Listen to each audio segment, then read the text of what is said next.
Israeli forces have retreated from some Gaza City districts after a fierce, week-long offensive. They've left dozens of dead and wrecked homes and roads, residents and rescue services said on Friday. Bodies wrapped in white shrouds and bearing the names of the dead women and men lay on the floor at Al Ahli Hospital. The Gaza Civil Emergency Service said teams had collected around 60 bodies of Palestinians killed by Israeli forces over the past week from the area of Tel al-Hawa and the edges of the Sabra neighborhood in Gaza City.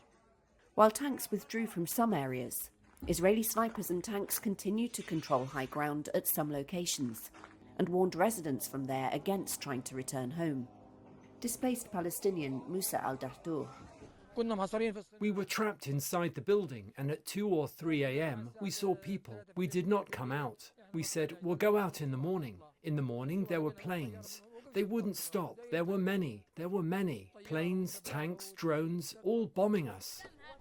He said Israeli forces had detained and interrogated his 2 sons and their wives and children before allowing them to leave.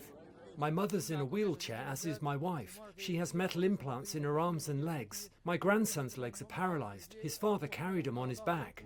Home to more than a quarter of Gaza's residents before the war, Gaza City was largely razed to the ground in late 2023.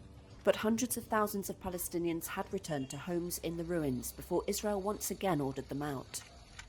The Israeli military said on Thursday its forces were working to dismantle Hamas capabilities in Gaza City, and that it, quote, follows international law and takes feasible precautions to mitigate civilian harm.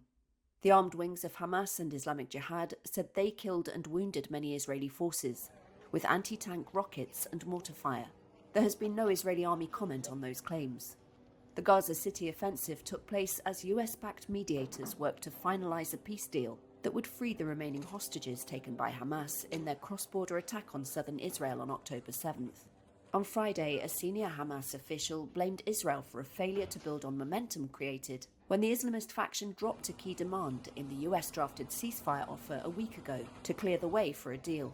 There was no immediate comment from Israel.